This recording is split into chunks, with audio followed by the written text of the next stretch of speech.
Muito bom dia a você que escolheu ficar mais bem informado ouvindo o Jornal da CBN. Amanhã desta segunda-feira, dia 12 de janeiro de 2026, para saber que o acordo histórico de livre comércio entre o Mercosul e a União Europeia será assinado no próximo sábado, dia 17, no Paraguai.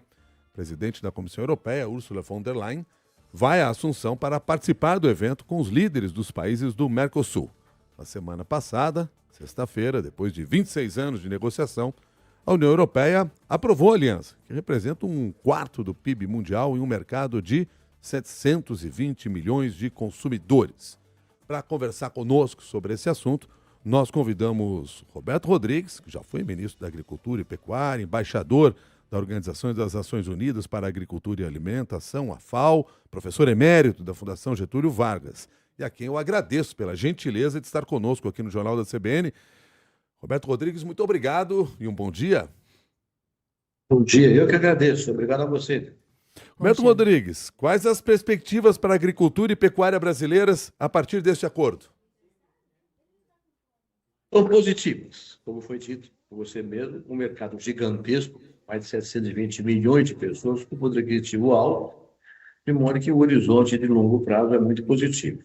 No curto prazo, nem tanto, por várias razões.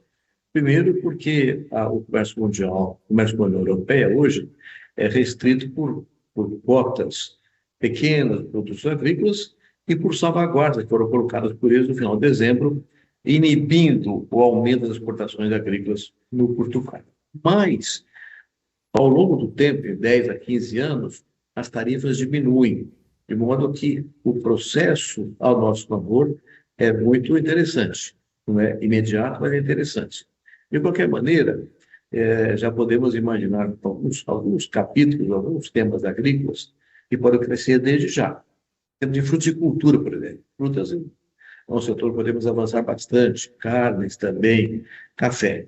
Outros produtos, como açúcar e cereais, como soja e milho, vai demorar um pouco mais de tempo. Mas é muito positivo o acordo em si. Afinal de contas, mais de 25 anos tentando chegar a ele, e finalmente chegamos quando a Itália decidiu participar do processo.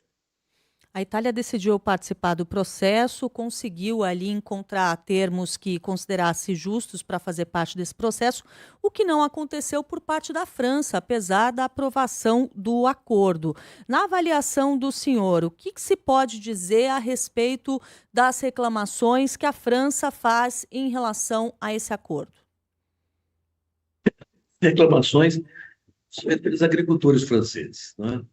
E eles têm razão porque eles não conseguem competir conosco de maneira consistente, adequadamente. Nós somos melhores do que eles em termos de preços, temos uma produção de qualidade de produto, portanto, se a abertura for ampla e restrita, eles vão perder mercados para nós. Basta ver alguns números sobre esse tema. Olha só, no ano 2000, por exemplo, 25 anos atrás, 26 anos atrás, o agronegócio brasileiro exportou 20 bilhões de dólares. No ano passado, 170 bilhões de dólares. Esse crescimento espantoso significa que tiramos alguém do mercado, nós ocupamos o espaço de alguém. Quem? Europeus. Porque, de fato, nós somos competitivos, eficientes com boa qualidade. Então, eles reclamam com razão, porque estão com medo de perder mercado. Mas, na verdade, eles aproveitam também o tema do Mercosul e a União Europeia, que é um fantasma para eles, para pedir mais proteção, mais subsídio, mais subvenção e ter mais vantagens internas. Até porque, na Europa hoje, as coisas não são tão simples para os produtores da Europa tradicional, o oeste europeu, o ocidental. Por quê? Porque países do leste, que antigamente eram pouco competitivos, passaram a ser competitivos, eficientes. Hungria, Bulgária, Tchecoslováquia, Polônia. Então, há uma competição interna também, razão pela qual eles pedem mais proteção. Então, é uma conversa que a gente brincaria, dizendo que quem não chora não mão. Eles querem chorar bastante, de medo do Mercosul, mas também objetivando uma proteção maior para eles agora mesmo, internamente. Roberto Rodrigues, qual é a participação hoje do agro brasileiro nesses países que farão parte do acordo? Vou dar um número para a sua informação.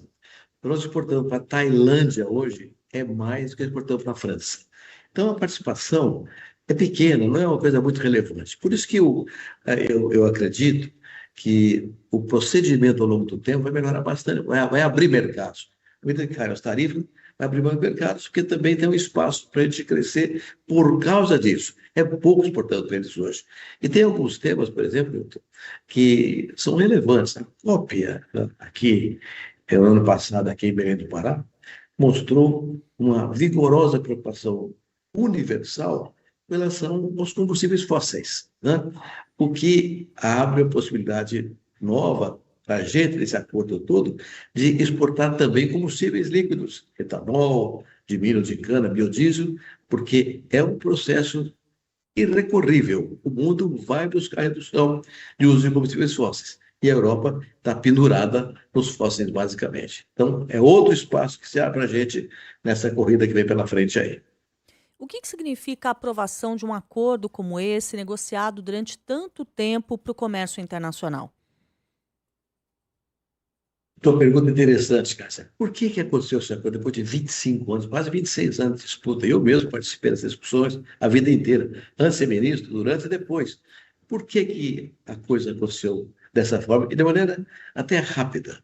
Eu acho que são dois problemas principais. O primeiro é exatamente a geopolítica, que foi mexida pelo presidente Trump no ano passado, com a questão comercial sendo desenvolvida, né? Mudando as regras de comércio. A Europa se isolou um pouco, porque os Estados Unidos ficaram de um lado poderosamente, do outro lado a Ásia e a própria Rússia, a Europa ficou meio perdida no meio do caminho. De modo que, para eles, um acordo com o Mercosul é quase que natural, até por questões históricas, né, de relações de migração para os países da América Latina. Então, eu imagino que a primeira questão central foi essa. A mexida do Trump fez com que a Europa se aproximasse da gente, finalmente. E a segunda coisa é o que eu falei aqui agora há pouco tempo. A concorrência interna entre os países do leste europeu com os países da Europa Ocidental exigiu essa aproximação mais rapidamente também do Mercosul para uma garantia de estabilidade nos processos de consumo interno para eles lá.